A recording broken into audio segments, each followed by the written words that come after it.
Hello everyone. तो अभी हम लोग फिर से स्टार्ट करते हैं अपनी जो सीरीज़ जो हम लोग PYQ कवर करना है।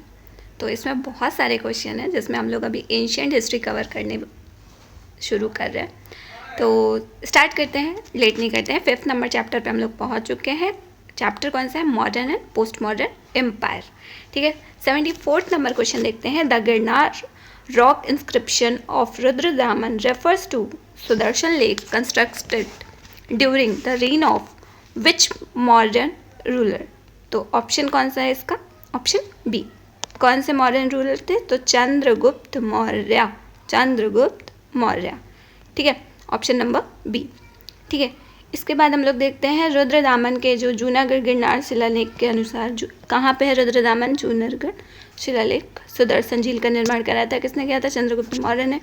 इस झील को चंद्रगुप्त मौर्य के आदेश पर सौराष्ट्र प्रांत के राज्यपाल पुष्यगुप्त वैश्य ने करवाया था। 75th नंबर क्वेश्चन देखते हैं। Which modern official is credited with constructing the Sudarshan lake as mentioned in the Girnar rock inscription of Rudradaman. तो अभी हम लोगों ने इसका देखा था, कौन थे? पुष्यगुप्त। ठीक है, ऑप्शन ए। 76 नंबर क्वेश्चन देखते हैं। Who was the founder of the modern dynasty. तो कौन फाउंडर थे भाई साहब? चंद्रगुप्त मौर्य। चंद्रगुप्त मौर्य। ठीक है, मौर्य वंश के संस्थापक कौन थे? चंद्रगुप्त मौर्य थे। इन्होंने अपने सलाहकार कौन थे? चाणक्य। सबको पता है, इनकी बुक जो है कौटिल्य, इनका नाम भी अर्थशास्त्र इनकी बुक है। कौटिल्य और विष्णुगुप्त नाम से जाना जाता है। अंतिम नंद शासक धनानंद को पराजित कर मगध राज की स्थापना की थी। ठीक है, 77 number question. Which of the following is considered as the oldest man made lake in India dating back to 300 BC। तो कौन सी है? Option B, Sudarshan lake. ठीक है, कहाँ है? गुजरात स्थित गिरनार पर्वत के पास सुदर्शन झील भारत की सबसे पुरानी मानव निर्मित है। इसका निर्माण चंद्रगुप्त मौर्य ने करवाया था, पुष्यगुप्त ने करवाया था, बाद में अशोक, रुद्रदामन, स्कंदगुप्त ने जीर्णोद्धार करवाया।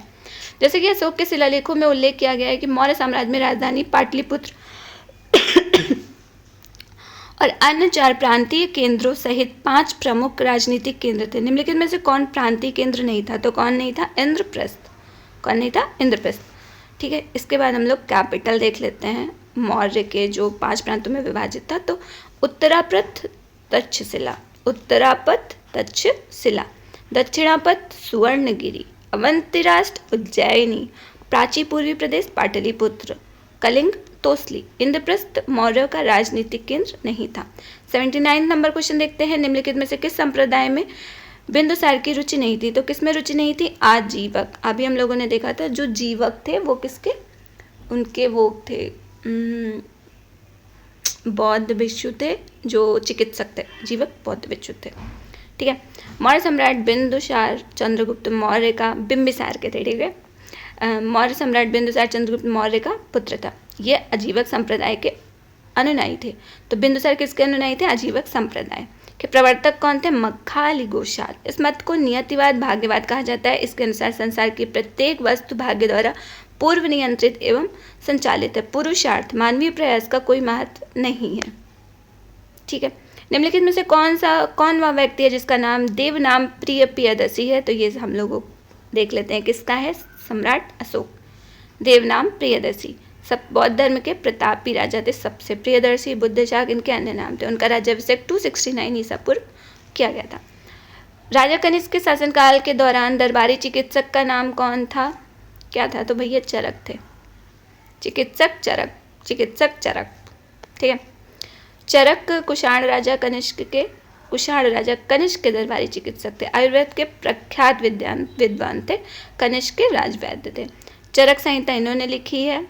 ठीक है, कनिष्क की राज्यसभा में नागार्जुन व सुमित्र भी विद्वान निवास करते थे। नगरपालिका प्रशासन की एक विस्तृत प्रणाली की स्थापना किस प्रसिद्ध राजा ने की थी? तो नगरपालिका प्रणाली की किसने की थी?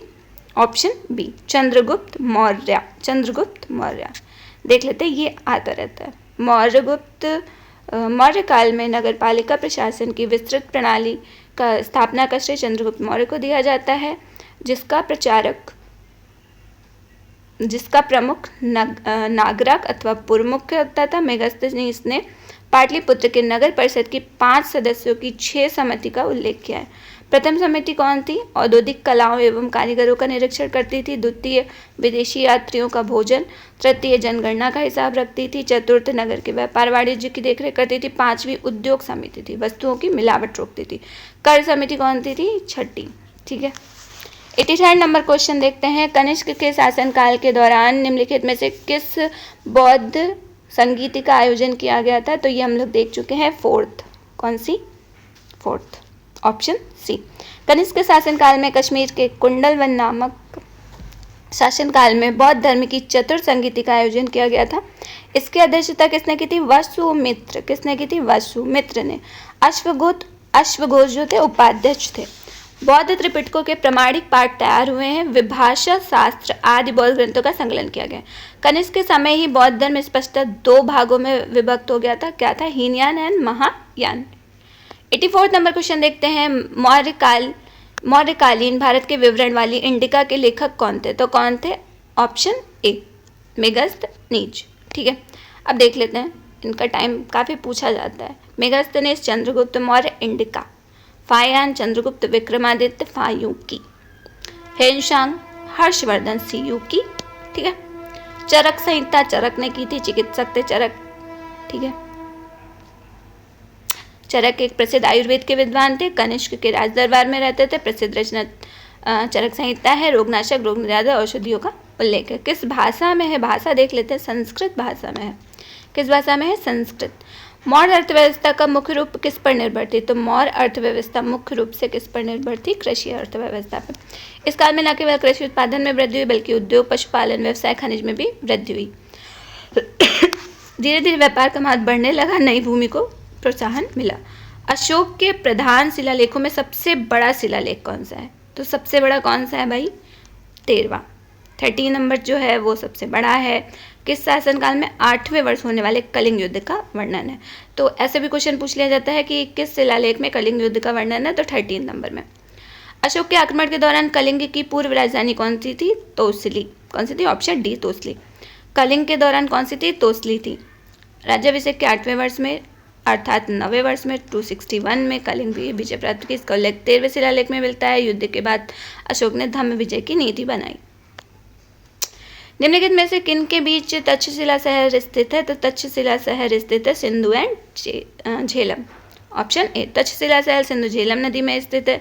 पाकिस्तान के रावलपिंडी में स्थित है तक्षशिला जो है। ठीक है, और भरत ने अपने पुत्र का नाम तक्ष के नाम पर, देखो भरत के पुत्र थे भाई साहब तक्ष, उसके ही नाम पे क्या नाम रहेगा? तक्षशिला। प्राचीन काल के शिक्षक के लिए विश्वविख्यात रहा, यही तक्षशिला विश्वविद्यालय स्थित है। सम्राट अशोक का कौन सा शिलालेख कलिंग पर है? तो ये हम लोगों ने देखा था, 13 नंबर है, जो सबसे बड़ा भी शिलालेख कहा जाता है। सम्राट अशोक द्वारा बनाए गए 14 शिलालेख थे। अशोक के सिंह चतुर्मुख स्तंभ शीर्ष में से किस स्थान पर है? तो ये हम लोगों को पता है, कहाँ है? सारनाथ में है। सारनाथ कहाँ है? वाराणसी में है। कहाँ पे है? सारनाथ में है। 4 सिंह बैठे हैं, इसे ही भारत सरकार द्वारा राष्ट्रीय चिन्ह अशोक। चंद्रगुप्त मौर्य के इस प्रसिद्ध राजनीतिक सलाहकार को निम्नलिखित में से नामों से जाना जाता है। कौटिल्य थे। ठीक है, एक सेकेंड, कौटिल्य थे, अरे यार सॉरी। हाँ, तो क्या क्या नाम से उन्हें जाना जाता है? इसके अलावा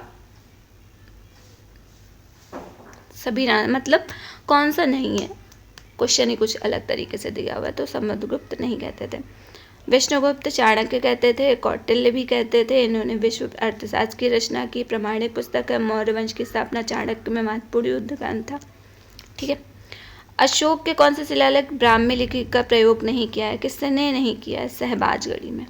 सहबाजगढ़ी गांव का ऐतिहासिक स्थल है जो पाकिस्तान के मर्दान जिले में स्थित है। सम्राट में शिलालेख के लिए खरोष्टी लिपि है। कौन सी लिपि है? खरोष्टी, ब्राह्मी नहीं है। तक्षशिला में अरामाइक है। सहबाजगढ़ी मानसेरा खरोष्टी लिपि। सरेकुना कंधार यूनानी अरामाइक। उसके बाद देख लेते हैं मौर्य काल का सर्वोत्तम प्राचीनतम प्रतिमान कौन था? तो कौन था? ऑप्शन ए, स्तंभ। ठीक है, निम्नलिखित में से कौन सा अशोक के साम्राज्याधीन नहीं था? कौन नहीं था? कामरूप। कामरूप नहीं था, ऑप्शन डी है। ओके, तो ऑप्शन डी होगा, ऑप्शन डी। ठीक है, कर्नाटक के मास्की अभिलेख में दतिया जिले के गुर्जरा अभिलेख से यह ज्ञात होता है। किस अभिलेख से ज्ञात होता है ये? मास्की अभिलेख से। ठीक है। बृहद सांची स्तूप किस काल से संबंधित है? तो किस काल से संबंधित है? मौर्य काल। ठीक है। सांची स्तूप 3री शताब्दी में हुआ था। सांची मध्य प्रदेश की राजधानी भोपाल के निकट। योग दर्शन किसके हैं? पतंजलि। इसीलिए नहीं, लेकिन योग कौन करता है? बाबा रामदेव। उनका भी जो है ब्रांड वो भी पतंजलि नाम से है, क्योंकि वो योग करते हैं। योग दर्शन महर्षि पतंजलि। सिंपल। ठीक है। दी गई जानकारी में से पुष्यमित्र ने इस वंश की स्थापना की थी। उनके प्रभुत्व